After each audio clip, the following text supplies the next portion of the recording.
Olá, queridos, sejam todos muito bem-vindos. Você está na nossa série sobre a Carta de Paulo aos Romanos. Hoje falaremos a respeito do capítulo 1, que é um dos capítulos mais profundos da Bíblia. Ele traz grandes e profundas revelações e ensinamentos que vão falar muito aos nossos corações no dia de hoje. Eu quero compartilhar com vocês duas coisas que Deus falou grandemente ao meu coração. Versículo 16 diz assim: Não me envergonhe do Evangelho, porque é o poder de Deus para a salvação de todo aquele que crê, primeiro do judeu, depois do grego. Em todas as épocas é possível sentir vergonha do Evangelho, ao invés de ter um grande desejo por compartilhá-lo. O termo que é traduzido como envergonho de, nesse versículo, ele também pode ser traduzido como ofendo-me por. Mas aí fica a pergunta: como o Evangelho pode ser ofensivo? Primeiro, o Evangelho nos insulta de verdade quando ele diz que a salvação é gratuita e imerecida. Ele nos ensina que somos fracassos espirituais tão grandes que o único meio de ganharmos a salvação é ela sendo um dom completo. E isso ofende as pessoas morais e religiosas. Elas pensam que a decência é uma vantagem sobre aqueles que são menos morais. Segundo, o Evangelho também nos insulta quando ele diz que Jesus morreu por nós. Ele nos ensina que somos tão maus a ponto de só a morte do Filho do próprio Deus poder nos salvar. Isso ofende o culto moderno, que tem o homem no centro, e da crença popular que a humanidade é correta moralmente. Terceiro, o Evangelho nos ofende ao nos dizer que ser moral, correto, ser espiritual não basta. Ele insiste que o moral e correto não salva ninguém, apenas os que vão a Deus através de Jesus Cristo são salvos. Isso ofende a noção moderna de que qualquer pessoa, sendo do bem, em qualquer lugar, pode encontrar Deus do seu próprio jeito. Sabe por quê? Porque não gostamos de perder a nossa autonomia. O Evangelho nos ofende porque nos ensina que Jesus obteve a nossa salvação por meio de sofrimento e serviço, não por conquista ou glória. Ele ensina que segui-lo significa sofrer e servir com ele. Isso ofende as pessoas que desejam que a salvação seja uma vida fácil. Ofende também aqueles que querem uma vida segura e confortável. Mas aí fica a pergunta: por que Paulo não se envergonha? Ele não se envergonha porque o Evangelho é o poder de Deus. Paulo gosta de fazer uma oposição bem clara entre o poder e a palavra. Por exemplo, em 1 Coríntios, no capítulo 4, no versículo 20, ele diz assim: Pois o reino de Deus não consiste em palavras, mas de poder. Ele está dizendo que o Evangelho não é um mero conceito ou uma filosofia. No Evangelho, as palavras e o poder andam juntos. A mensagem do Evangelho é o que Deus fez e o que Ele fará por nós. Paulo afirma que o Evangelho é um poder. Ele não traz o poder ou ele tem poder, mas ele é efetivamente o poder.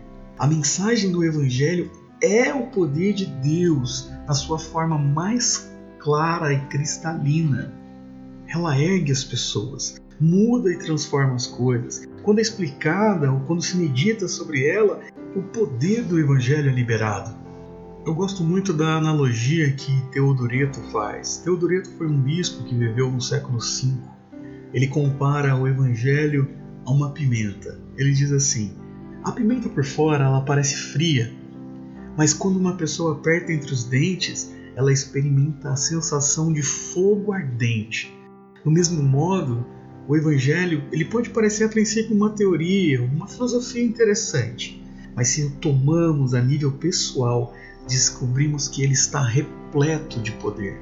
E o que esse poder do Evangelho faz? Ele é o poder de Deus para a salvação. Aonde o Evangelho chega, vidas são transformadas. Aonde o Evangelho chega, casamentos são restaurados, enfermos são curados, cativos são libertos, vidas são transformadas. Eu imagino o apóstolo Paulo escrevendo isso e se lembrando de quando ele estava pregando em Éfeso. Éfeso era a maior cidade da Ásia Menor, ela tinha mais de 300 mil habitantes. E quando Lucas narra essa história no livro de Atos, ele diz que as pessoas vinham até as praças, queimavam os seus livros de magia, era um ajuntamento, era um clamor de arrependimento, as vidas eram transformadas. E por quê? Porque o Evangelho é o poder de Deus para a salvação.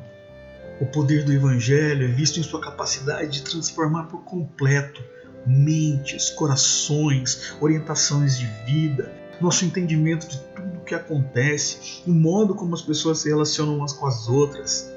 Mas acima de tudo, o Evangelho ele é poderoso porque ele faz o que outras pessoas, outros poderes, nada sobre a terra é capaz de fazer.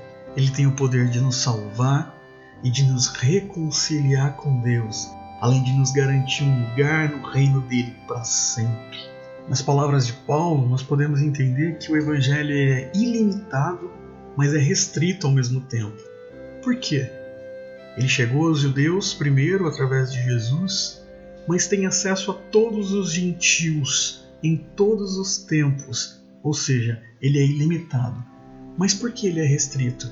Porque ele tem uma condicional, e essa condicional se chama fé.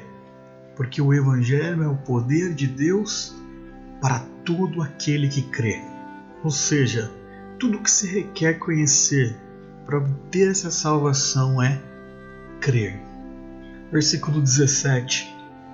Porque no Evangelho é revelada a justiça de Deus, uma justiça que do princípio ao fim é pela fé, como está escrito, o justo viverá pela fé.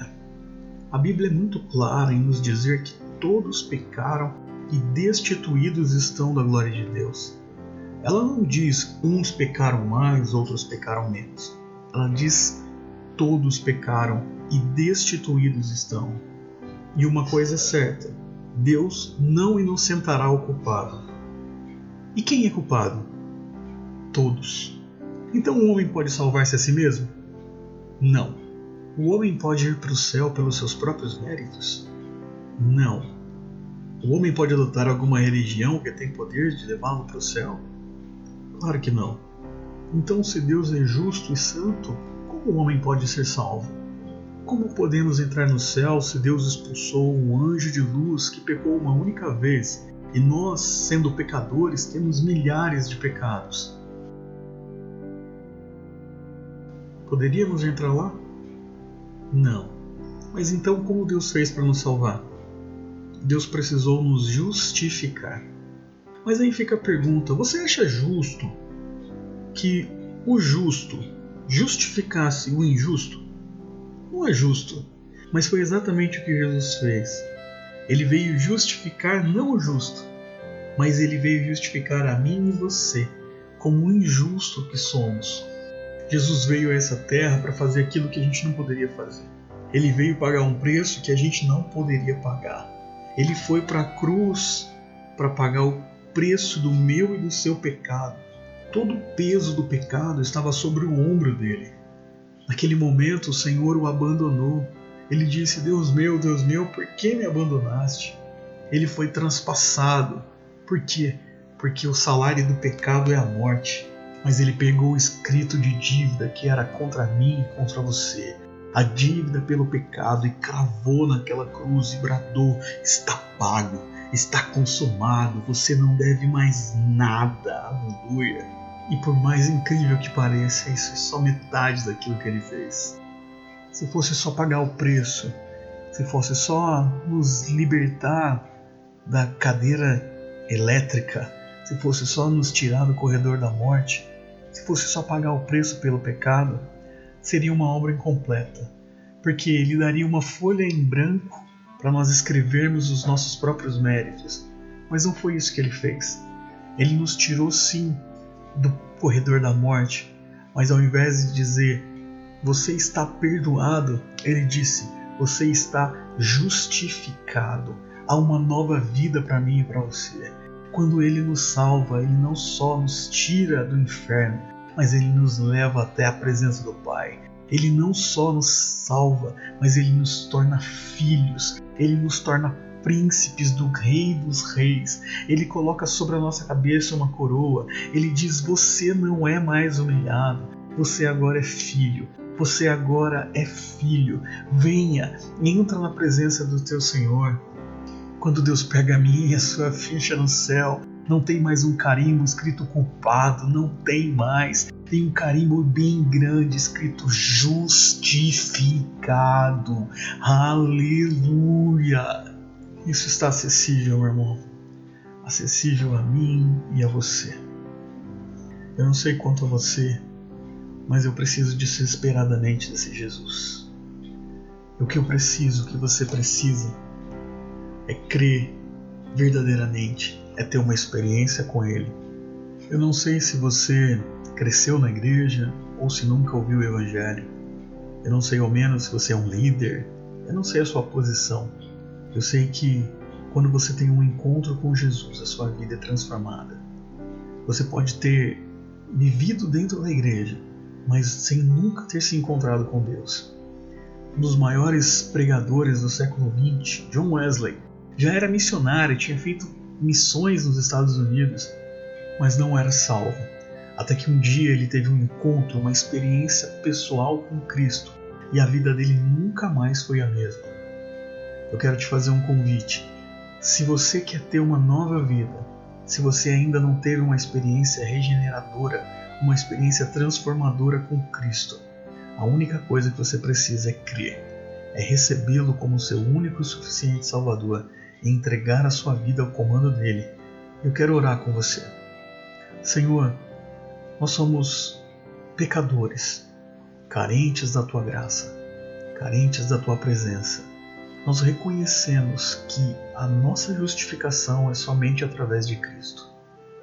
Nós queremos entregar tudo que temos e somos em Tuas mãos. Pedimos que o Senhor tome o controle da nossa vida. Reconhecemos o senhorio de Cristo Jesus e pedimos que a nossa vida seja para a glória do Teu nome, que a Tua presença abundante molde os nossos caminhos e que o Senhor seja conosco todos os dias da nossa vida até a consumação dos séculos. Em nome de Cristo Jesus. Amém. Que Deus abençoe a sua vida e você compartilhe esse vídeo com o máximo de pessoas possível. Faça essa mensagem chegar para aquele que você ama, para aquele que você crê, que precisa ouvir uma palavra de esperança, uma palavra vinda do coração de Deus. Que Deus abençoe a sua vida e até o próximo vídeo.